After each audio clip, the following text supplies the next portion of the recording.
You've prayed, maybe for years, maybe every single day, for that job, that relationship, that healing, that breakthrough, and yet, here you are, still waiting, still wondering, still asking yourself, why isn't anything changing? If that's you right now, I want you to stay with me. Because today, we're going to talk about something that nobody really tells you about prayer, faith, and personal change. Something that sits right at the intersection of spirituality and psychology. This isn't about doubting your faith. This is about understanding the full picture. Let's get into it.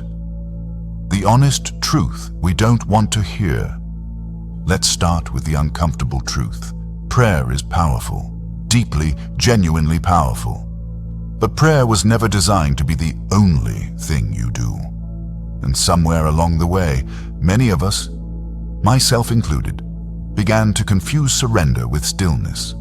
We started thinking, if I pray hard enough, long enough, sincerely enough, God or the universe, or whatever higher power you believe in, will just fix it.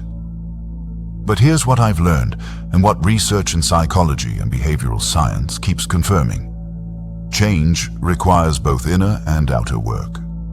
Think about it this way. You can pray for a garden to grow, but if you never water it, never pull the weeds, never plant the seeds, nothing grows. That doesn't mean prayer failed. It means prayer alone was never the complete process. Now, I want to be clear. I'm not here to tell you that you didn't pray right or that your faith isn't strong enough. That's not this conversation. What I'm saying is, something may be blocking the channel. And today, we're going to name those blockers, one by one. The first thing holding you back, fear, disguised as faith. This one is sneaky because it looks like patience. It looks like waiting on God. But underneath, if you're really honest with yourself, it's fear. Fear of failure, fear of being wrong, fear of what changes if things actually change. Here's a question I want you to sit with. What would your life look like if your prayer was answered tomorrow? Now, how does that feel?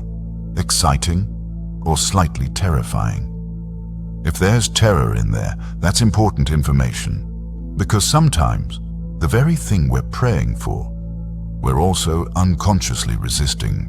We say we want change, but change is uncomfortable. It disrupts our identity. It asks something of us. Psychologists call this self-sabotage. Spiritually, you might call it a divided heart. The fix? Get specific about what you actually want. And get honest about what you're afraid it will cost you. Journal it. Speak it out loud. Name the fear. Because faith doesn't mean the absence of fear. It means moving forward anyway. Blocker number 2. You're praying in one direction and living in another. This is the gap between intention and alignment. And it's one of the most common places people get stuck. Let me give you an example. You pray for better health. But every day, the habits, the choices, the routines stay the same. You pray for financial abundance, but the spending patterns, the money mindset, the avoidance of financial education, none of that moves. Prayer sets the intention, but your daily actions signal to the universe, or to your own subconscious, if you prefer that frame, what you actually believe is possible. Research in habit formation and neuroplasticity tells us that the brain changes through repeated action, not through desire alone. The neural pathways literally rewire when you do something differently. So here's the challenge I want to give you. Look at your last 7 days. Did your actions match your prayers? Not perfectly. Nobody's perfect. But directionally, was there alignment? If not, that's your work. Not more prayer, more alignment. Third blocker. And this one goes deep. Your identity hasn't caught up with the change you're praying for. We all carry a story about who we are. I'm someone who struggles financially. I'm someone who can never keep a relationship. I'm the sick one in the family. These stories live in us. They feel like facts, but they're not. They're constructed narratives, built from old experiences, old wounds, old messages we received. And here's the problem. When you pray for something that conflicts with your core identity story, your brain will literally work against you. It will filter out opportunities. It will self-sabotage. It will find reasons why it can't work. This is why two people can receive the exact same opportunity, and one of them will take it, and the other will find a way to talk themselves out of it. The prayer isn't the problem. The identity is. So the question becomes, who do you need to become in order to receive what you're asking for? Start there. Shift the story. Update the identity. Because you cannot receive what you don't believe you're worthy of. Fourth blocker. Unprocessed pain is blocking your progress. This is the one that nobody wants to talk about, but I have to. Many of us are carrying grief, trauma, disappointment, sometimes from years ago, that we never fully processed. And we've spiritualized it, we've prayed over it, we've declared healing, but we haven't actually felt it and moved through it. Suppressed emotion doesn't disappear.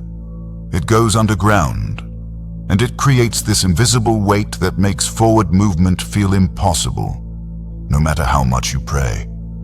There's a concept in psychology called incomplete emotional cycles. When we don't fully process an emotion, grief, anger, shame, it stays stuck in the body and the nervous system. It keeps us anchored to the past, even when our mind is focused on the future. The healing here isn't just prayer. It might be therapy. It might be honest conversations. It might be finally allowing yourself to cry, or be angry, or grieve something you lost. Give yourself permission to feel it, to heal it. Your prayers aren't blocked by God. They're sometimes blocked by pain you haven't let yourself fully acknowledge. So, where does this leave us? Prayer is not the problem. Your faith is not the problem. But here's the truth I want you to carry with you today. Prayer is most powerful when it's partnered with self-awareness, aligned action, identity work, and emotional healing. You prayed for years. That matters. That counts. That's not wasted. But if nothing has changed, look inward before you look upward again. Ask yourself, am I acting in alignment with what I'm praying for? Is fear masquerading as patience in my life? Does my identity match the life I'm asking for? Is there pain I've been avoiding that needs to be processed? These are not easy questions, but they are the right questions. Because real change, the kind that sticks, the kind that transforms, it doesn't just come from above, it also comes from within. If this episode resonated with you, I'd love for you to share it with someone who needs to hear it today. Leave a review, send it to a friend, or just sit with it a little longer. You're not broken, you're not being ignored, you're just being invited to go deeper, and sometimes that's the real answer to the prayer. Until next time, take care of yourself. Jesus' divine blessings.